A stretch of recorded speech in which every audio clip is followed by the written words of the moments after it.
Critical analysis is not some great big secret. To be more critical in your dissertation literature review, you just need to do 4 things. Describe, interpret, evaluate, and synthesize. That's it. It's straightforward, it's simple. Now, it's not easy. You're going to have to, think about it, but it is simple and it is straightforward. You can learn it, and I'm going to teach you how to do it in this video. I'm Dr. Elizabeth Yardley, and I've been helping students succeed with their dissertations for the last 20 years. Critical analysis is always at the top of my list of things that people ask me about. It never goes away. And you know what? Some universities do not get any better at teaching it either, hence this video.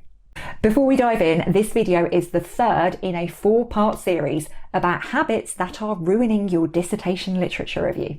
You might want to check out video 1 if you're a bit fixated on your word count, because you need to stop that nonsense. You might want to check out video 2 if you have got one big clunky mess of an unstructured literature review. That's really not great, but you can sort it out.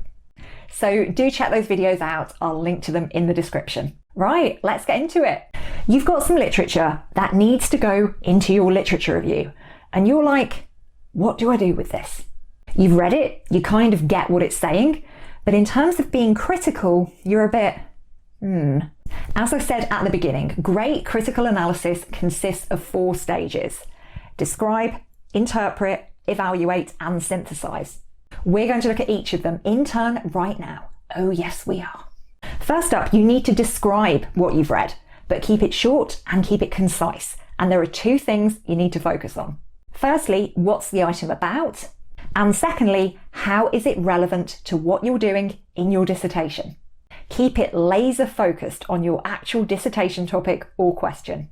You don't need an extensive synopsis of the whole item. You don't need an extensive summary. Literally just 1 or 2 sentences. Say I'm a sociology student and I'm doing my dissertation on this question.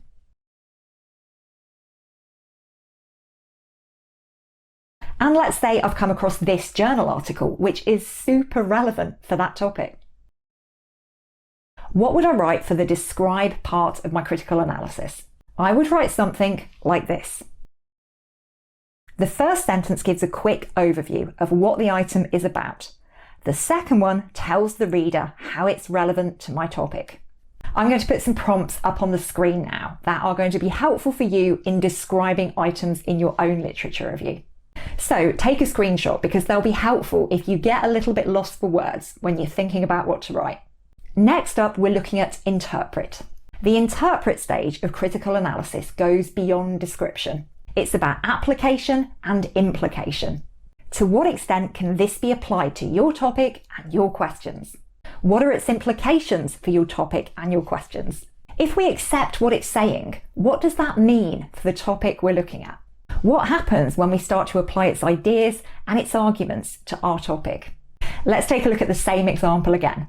So this is our dissertation title, and this is the article we're looking at. Okay, so we are looking at TikTok, but this article has looked at Twitter. There are some key differences between those platforms, and we'll need to consider whether and how that's going to affect the relevance of its findings to our study. Also, we're looking at social media managers, and the article is looking at chief marketing officers. Those are different jobs. CMOs are more senior than social media managers, and their jobs have a broader scope. Are their general motives for using social media going to be different as a result?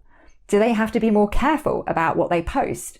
Are there likely to be more eyes on their content? What impact will that have?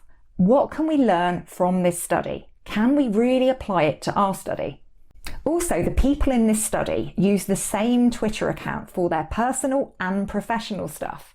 Is that the case with the people we're looking at? Are we looking at people who use the same TikTok account for work and personal life? Or is our focus on people who have 2 separate ones? Lastly, what industries were these CMOs in? What particular sector did they come from? How big were their businesses? Were they massive multinationals, or were they small to medium enterprises? What kind of companies are we looking at? Similar or different? This phase of critical analysis is a really useful one for developing your own study further. It forces you to ask questions about your own sample. It can be really helpful for tightening up your own project because the kind of questions you ask at this stage naturally lead you down that road. So we've got some things we can think about there.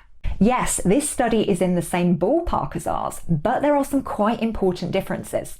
So when we come to think about their findings in the context of our own topic, we need to bear that stuff in mind. There's a fair bit to think about there in terms of implications, aren't there? Here are some more prompts to help you when you start getting into your interpretation. So screenshot these bad boys.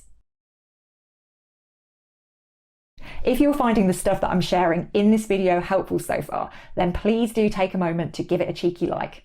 This helps me to see that the video is resonating with you. You're actually finding it useful. So that communicates to me that I should make more videos on this topic. Okay, next up, evaluate. Here we're making a judgment about the value of this item for our research. How helpful is it? What's our assessment of it? What has it added to our knowledge and our understanding? For example, this article talks about the proportion of tweets that are personal and the proportion of tweets that are professional. So is balance something that we can explore? Is that a concept that we can take into our own research? Also, the article talks about the notion of your own personal brand versus the brand of the organisation you work for. Now, that's quite interesting because it makes me think about the degree of conflict and consensus between the two. Perhaps that's something else that we can also take into our own research and explore that a bit further. You also need to consider things like the strengths and weaknesses of the article. How convincing are the claims that it makes? The quality of its arguments, the strength of its evidence. Can it back up what it's saying? What are those claims based on? In this article, we know that it's based on an analysis of X number of tweets over a time period of X from CMOs who work in X industry and X number of interviews with CMOs. So we need to dig down into the specifics here and say, okay, here's the claim your article is making. Here is the evidence you've given to justify that. Can you make the leap from what you found to what you've concluded? Have you analysed a sufficient number of tweets to make your data statistically significant? What questions did you actually ask in the interviews? How did you make sense of the qualitative data? Can we apply your findings across the board? Are they generalisable? Are they applicable to our own study? And again, here are some prompts that hopefully will be helpful to you when you come to evaluate the items that you're reading. Side note, if you are screenshotting all of these prompts and if you're finding this video helpful, if it's resonating with you, you might want to subscribe to my channel. Just saying. I've got loads of helpful videos right here on my channel, so knock yourself out. Go and have a binge on it. Binge on it like someone on Netflix who's just discovered Emily in Paris. I absolutely love that series, and by the way, I am 100% Team Alfie. Oh, I mean, come on, like clearly the better choice. Oh, Emily. Anyway, on to synthesis. When we synthesize, we are thinking about the item we've read in relation to the other items we've read. We're thinking about how it's positioned in relation to those other items. Where does it sit? What does it bring to the party? What does it do that other items of literature don't? Does it highlight something that others have skipped over or not mentioned?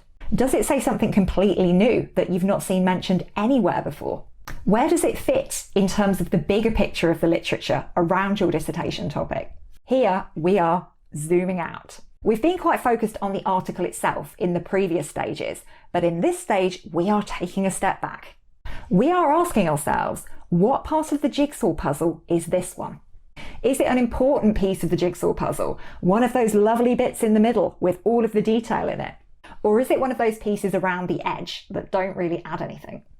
Is it more or less helpful than other stuff in terms of answering particular questions we've got? Is it going to play quite a big role in terms of helping you develop your own study? Where would you rank it in terms of the other items? What overall contribution does it make in terms of your own dissertation? And finally, here are some phrases that you can use when you are synthesizing. You know what to do. And that's it. Those are the 4 stages of critical analysis. Describe, interpret, evaluate, and synthesize. Be sure to like and subscribe, and please do drop any questions that you've got in the comments section. That's what it's there for. That's what I'm here for. Ask me anything, within reason. And I will be back in the next and final instalment of this 4-part video series on the 4 habits that are ruining your literature review. So I will see you there.